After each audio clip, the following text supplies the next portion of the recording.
저는 오늘부터 다음 주일까지 7일 동안 여러분과 함께 베드로후서 1장 4절부터 7절 말씀 가지고 하나님의 성품에 참여하자, 이런 주제로 부흥성회를 인도하려고 합니다.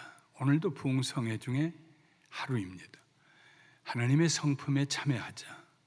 사도 베드로는 성도들에게 하나님 닮아가자 그랬습니다. 하나님의 성품을 닮아가자. 하나님과 DNA가 같게 되자.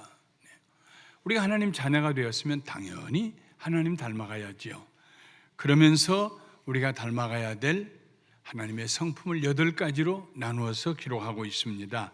우리 한번 베드로후서 1장 5절부터 7절 이 말씀을 앞으로 일주일 동안 매번 우리가 외울 터이니까 여러분 오늘 오후에 가서 다 외우시기 바랍니다. 시작. 그러므로 너희가 더욱 힘써 너의 믿음의 덕을, 덕의 지식을, 지식의 절제를, 절제의 인내를, 인내의 경건을, 경건의 형제 우애를, 형제 우애의 사랑을 더하라. 이 8가지 믿음의 덕, 덕의 지식, 지식의 절제, 절제의 인내, 인내의 경건, 경건의 형제 우애, 형제 우애의 사랑, 이 8가지는 서로 연결이 되어 있습니다. 구슬이 서말이라도 꿰지 아니하면 보배가 될 수 없습니다. 이 8가지가 계속 연결이 되어 있어요.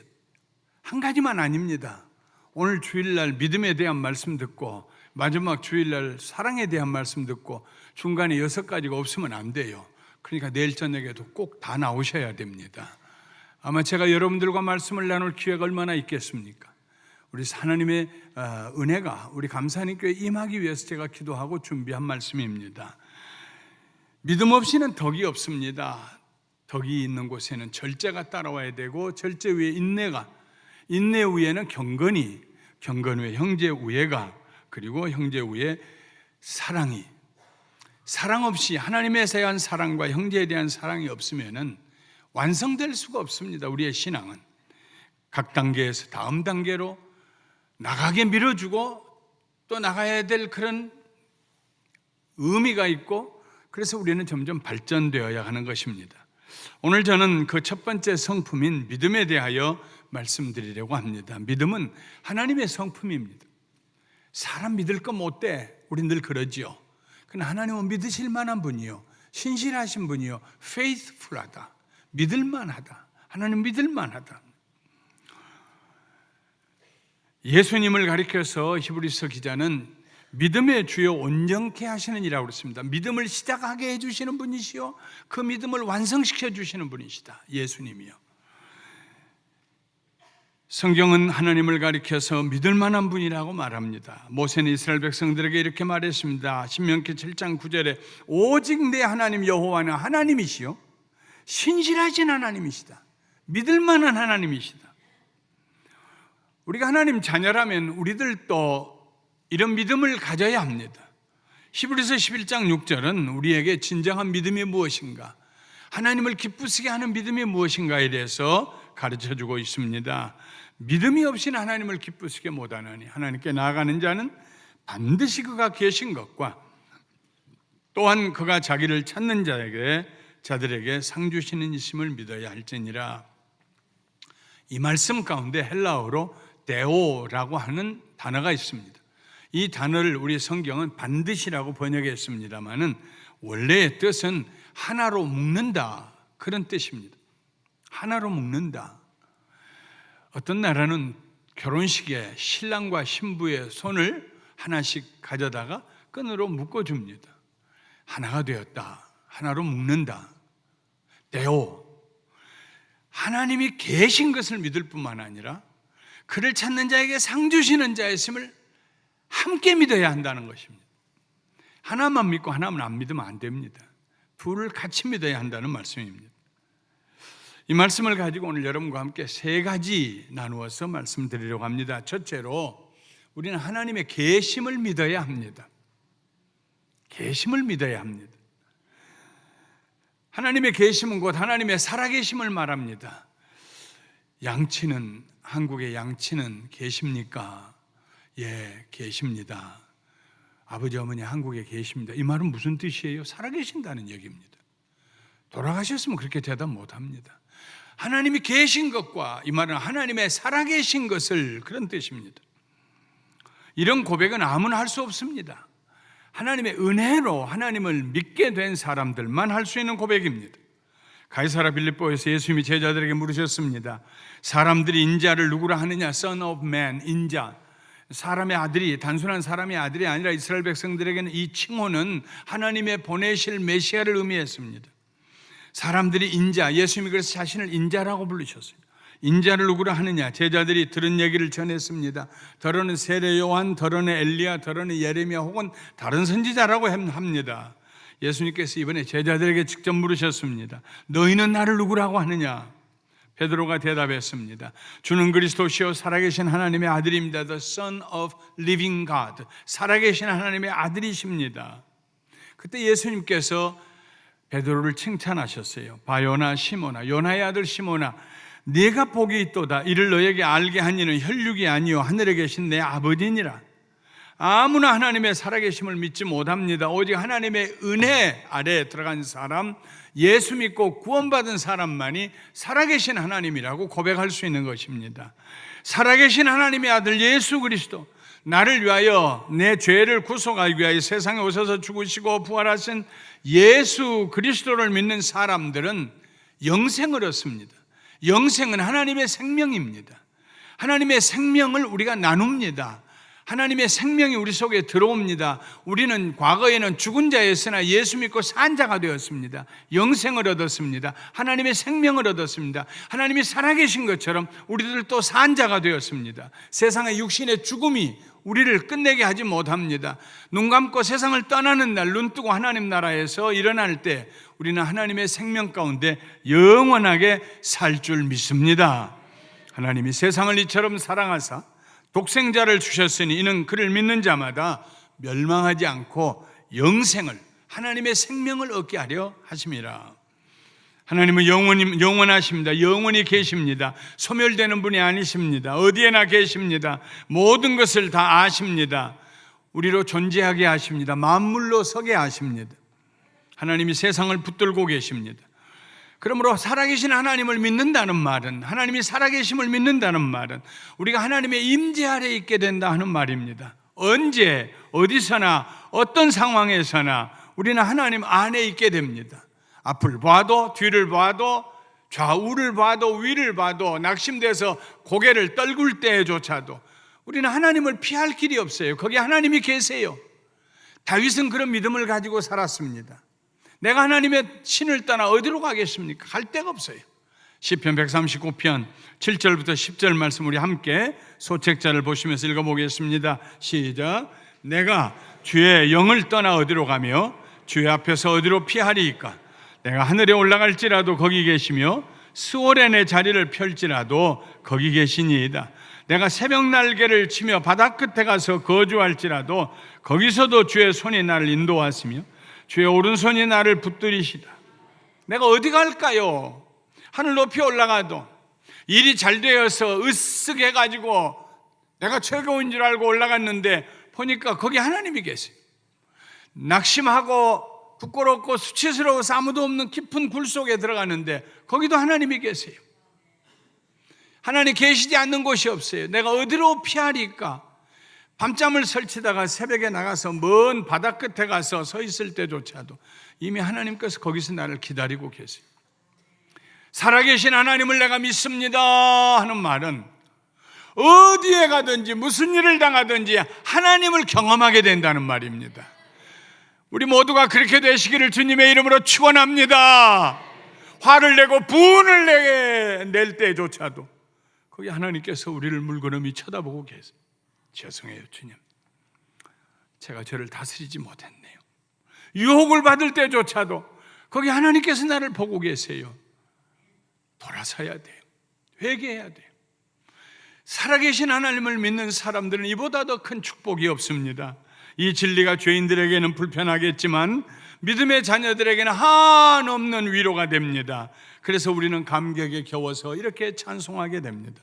주 안에 있는 나에게 딴 근심 있으랴. 어디에 있습니까? 우리가 예수 안에 있어요. 주 안에 있는 나에게 무슨 근심이 있겠느냐? 십자가 밑에 나아가 내 짐을 풀어버렸다. 그 두려움이 변하여 내 기도가 되었고, 전날의 한숨이 변하여 내 노래가 되었네. 내 주는 자비하셔서 나를 긍휼히 여기셔서 늘 나와 함께 계시고 내 궁핍함을 아시고 늘 채워주시네.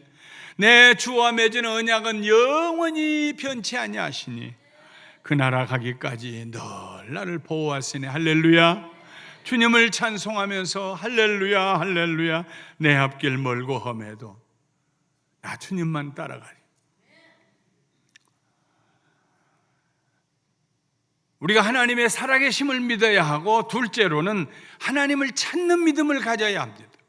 하나님의 살아계심을 믿고 하나님을 찾지 않는다 그러면 그 말이 안 됩니다. 하나님의 살아계심을 믿는 사람은 반드시 하나님을 찾게 됩니다. 살아계신다는 말은 만남과 관계와 교제를 의미합니다. 죽고 안 계시면 더 이상 만날 거 없지요. 전화할 필요 없지요. 편지 써도 답장이 안 오지요. 그러나 살아계시면 반드시 다 대답을 듣게 됩니다. 하나님께서 살아계심을 믿으면서 하나님을 찾지 않는다면 그것은 하나님을 살아계심을 믿지 않는 것입니다. 하나님께서는 우리에게 찾은 바 되시고 발견되시기를 기뻐하십니다. 하나님은 꽁꽁 숨으셔서 아무도 찾을 수 없는 곳에 숨어 계시지 않습니다. 하나님을 찾는 자는 아주 쉽게 하나님을 만나게 됩니다. 하나님은 발견되기를 기뻐하세요. 드러내 보여주시기를 기뻐하세요. 계시하시는 하나님이세요.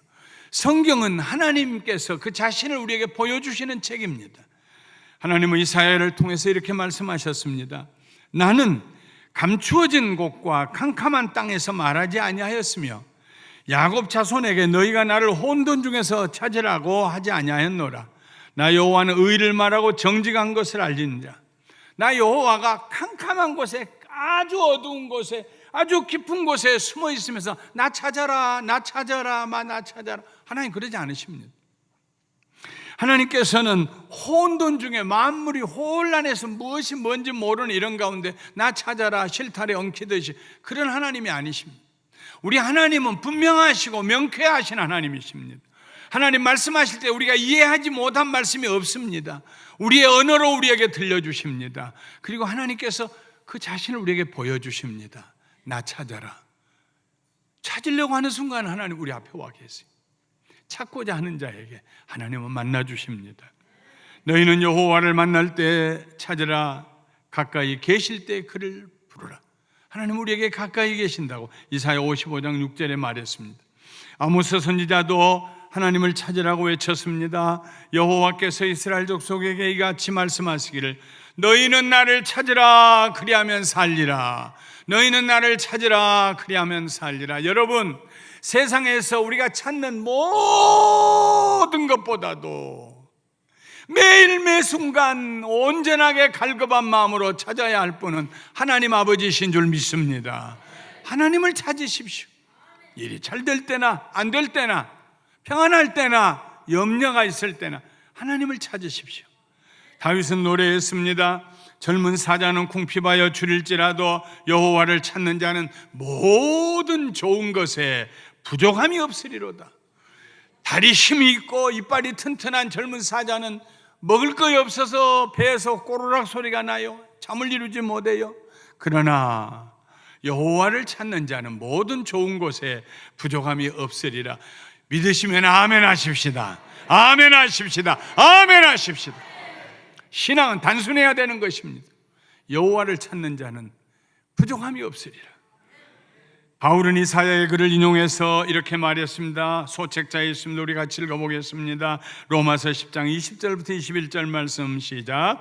이사야는 매우 담대하여 내가 나를 찾지 않은 자들에게 찾은 바 되고 내게 묻지 않은 자들에게 나타나노라 말하였고 이스라엘에 대하여 이르되 순종하지 아니하고 거슬러 말하는 백성에게 내가 종일 내 손을 벌렸노라 하였느니라. 이사야를 통해서 하나님의 말씀에 나는 나를 찾지 않는 자들에게 찾은 바 되었고 내게 묻지 않는 자들에게 발견되었다. 내가 종일 손을 들고 손을 펴며 내게로 오라고 이스라엘 백성들에게 말하였다. 하나님께서 오십니다. 나 찾았니? 아니요. 나 찾았니? 아니요. 나 찾았니? 예. 그게 언제 일어납니까? 예수님 모른다고 부인했던 베드로에게 3번 예수님 가서 그렇게 말씀하시지 않았어요? 베드로가 언제 예수님 찾았습니까? 그 밤에 베드로가 산에 올라가 기도했습니까? 다시 고기 잡겠다고 바다에 나갔어요. 밤새 한 마리도 못 잡았어요. 예수님이 오셨어요. 나 찾았니? 나 찾았니? 나 찾았니? 나 여기 있다. 종일 손을 벌려서 우리에게 자신을 보여주시고 만나기를 원하신 하나님, 그러한 하나님과 동행하시기를 주님의 이름으로 축원합니다. 언제 하나님 찾아야 할까요? 믿음에 의심이 들어올 때. 믿음과 의심은 사촌입니다. 믿기 때문에 의심이 오는 거예요. 믿으려고 하기 때문에. 믿지 않는 사람에게 의심도 안 와요. 누가복음 8장 22절부터 25절에 보면 제자들이 광풍을 만났습니다. 예수님께서 말씀을 전하시고 병든 자를 고치시고 지치시고 피곤해 기진맥진해서 배에 800개라고 주무셨어요. 깊이 잠이 드셨어요. 광풍이 일어나서 물이 배 안에 들어와서 배에 잠기게 되었습니다. 그때야 제자들이 예수님을 찾았습니다. 주여, 주여, 우리가 죽게 되었나이다. 하나님을 찾을 때 우리가 미사여구를 길게 늘어놓아서 찾는 거 아닙니다. 제사에 충문 읽듯이 찾는 거 아닙니다. 주님, 아버지, 어떻게 하면 좋아요? 부모가 제일 빨리 반응을 보일 때는 언제입니까? 엄마! 무슨 일이지 쟤한테? 하던 일 다 젖히고 뛰어가지 않습니까? 아버지 하나님, 저 좀 도와주세요. 주여, 주여, 우리가 죽겠나이다. 예수님께서 일어나서 바람과 파도를 꾸짖으시고 그리고 제자들에게 말씀하셨습니다. 너희 믿음이 어디 있느냐? 그 많은 기적을 행하는 것을 두 눈으로 보고도 제자들이 의심했어요. 믿고자 하는 자들에게는 꼭 의심이 따라옵니다. 그때 우리는 하나님을 찾아야 합니다. 왜냐하면 하나님께서 우리에게 믿음을 선물로 주시기 때문입니다. 시편 77편에 보면 시인 아삽은 눈을 붙일 수 없이 괴로운 밤을 지냈습니다. 단식하며 지내다가 하나님을 찾았습니다. 그의 시에는 의심이 서려 있는 것 같습니다. 주께서 영원히 버리실까?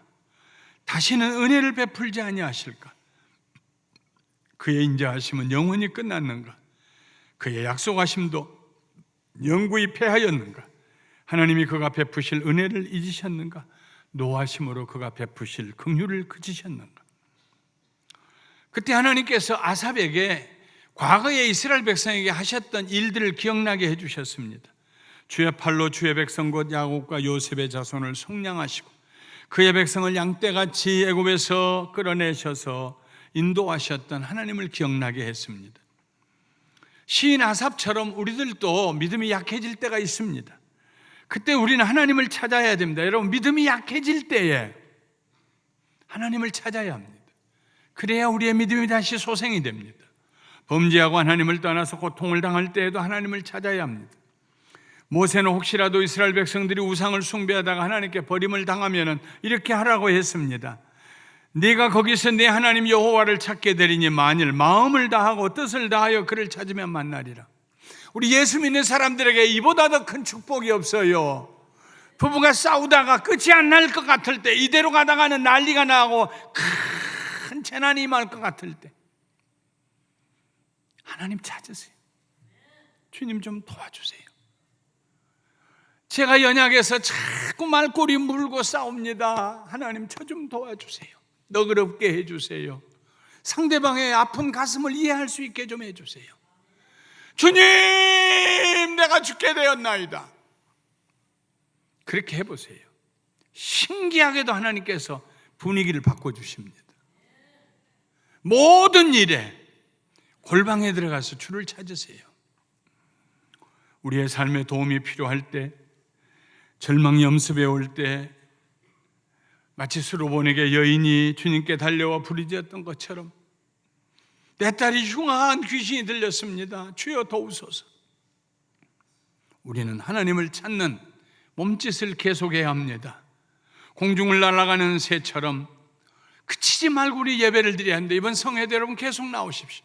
우리 감사하는 교회에 제가 제 온 혼을 다하여서 정성을 다하여서 드리고 싶은 말씀입니다. 하루도 빠지 말고 나오십시오. 모든 예배에 참석하십시오. 말씀을 읽으십시오. 기도하십시오. 찬양하고 교제하십시오. 신앙서적을 읽으면서 하나님을 찾으십시오. 어떤 때는 한마디에 부르짖음에 하나님이 응답하시기도 하지만 어떤 때는 오랫동안 대답이 없을 때도 있습니다. 그러할지라도 믿음을 놓지 마세요. 하나님의 시간에 하나님의 방법으로 나에게 최고의 대답을 주실 것이다. 할렐루야. 우리는 하나님의 살아계심을 믿어야 합니다. 그리고 그 믿음으로 하나님을 찾아 나서야 합니다. 세 번째로 하나님을 찾아가면 반드시 상을 주신다는 믿음을 가져야 됩니다. 반드시 우리에게 상을 주실 것이다. 6년 동안 아이가 없었어요. 저희가 결혼하고.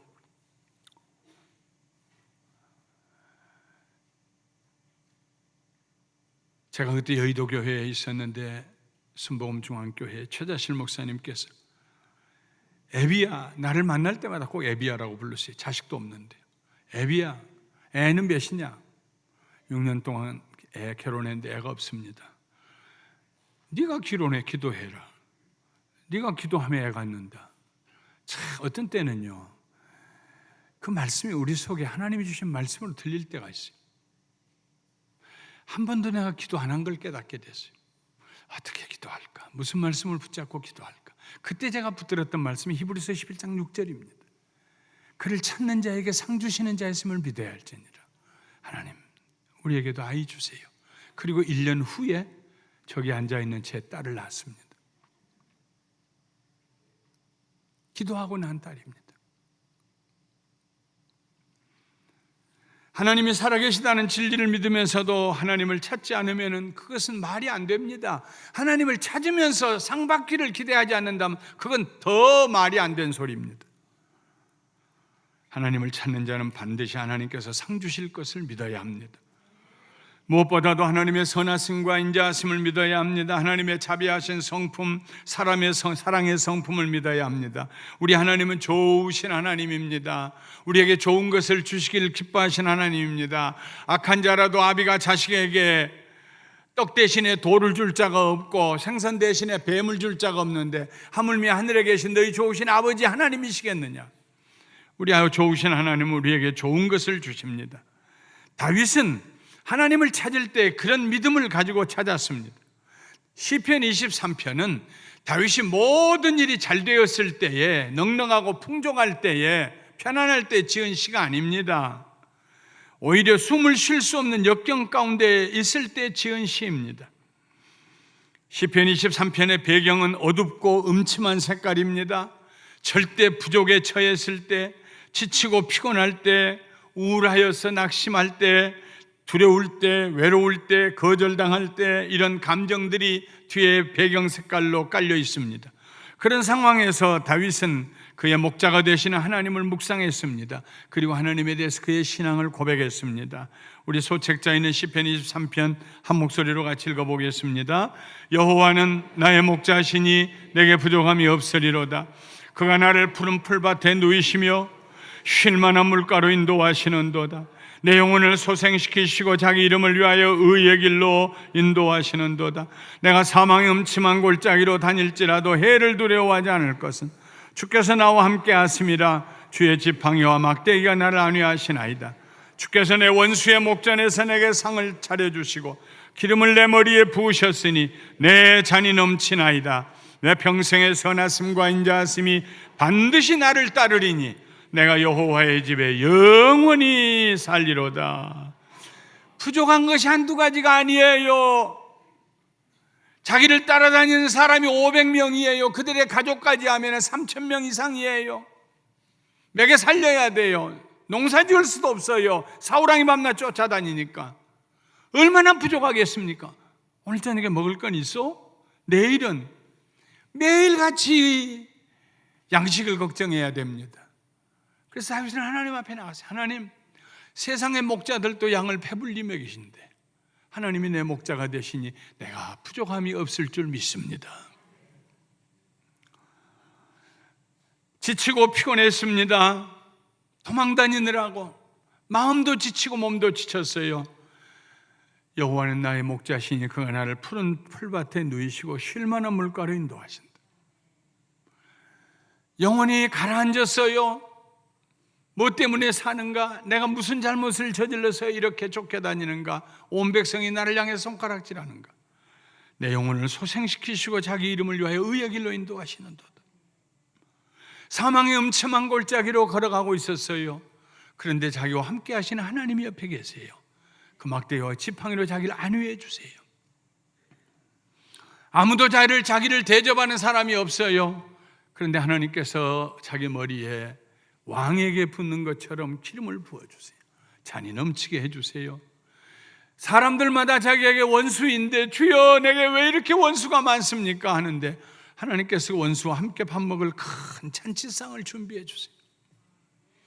하나님, 어쩌면 하나님은 저에게 이렇게 선하십니까? 어쩌면 이렇게 인자하십니까? 하나님 계신 곳이 여호와의 집입니다. 내가 그 집에 영원히 있기를 원하나이다. 시편 23편은 하나님을 찾는 다윗에게 하나님이 어떤 축복을 주셨는가를 기록한 책입니다. 사랑하는 성도 여러분, 하나님을 찾을 때 우리는 하나님의 약속의 말씀을 믿어야 합니다. 하나님의 말씀을 읽을 때 그 말씀이 우리에게 약속이 됩니다. 말씀을 붙들어야 됩니다. 세상의 소망이 끊어진 것 같을지라도 하나님은 영존하신 하나님이십니다. 붙드십시오. 하나님 말씀을 붙드십시오. 어깨를 펴시고 가슴을 내밀고 하나님이 나와 함께 하신다. 내 목자가 되신다. 내게 부족함이 없으리라. 하나님의 선하심과 인자하심이 나를 따른다. 내게 피로를 채워주실 것이다. 다윗은 시편 143편 5절과 6절에 내가 옛날을 기억하고 주의 모든 행하신 것을 읊조리며 입으로 암송하며 주의 손이 행하는 일을 생각하고 주를 향하여 손을 펴고 내 영혼이 마른 땅같이, 내 영혼이 쩍쩍 벌어진 마른 땅같이 되었을 때, 비를 기다리는 마른 땅같이 되었을 때 주님, 내가 주님을 사모하나이다. 주님을 찾는 자에게 하나님께서 은혜 주십니다. 다윗은 그런 믿음으로 살았습니다. 말씀을 마치겠습니다. 살아계신 하나님을 믿는 성도님들, 하나님을 찾는 성도님들, 찾는 자에게 상 주신 하나님을 믿는 그런 우리 감사가족들이 되시기를 주님의 이름으로 축원합니다. 제가 여러분의 가슴속에 심어주고 싶은 말씀, 하나님은 살아계신다. 우리 하나님을 찾자. 하나님을 찾는 자에게 하나님이 상 주신다. 평생토록 이 말씀 붙드시고 개인도 간증을 가질 뿐만 아니라 교회적으로 간증을 가지게 되시기를 주님의 이름으로 축원합니다. 축원합니다. 축원합니다.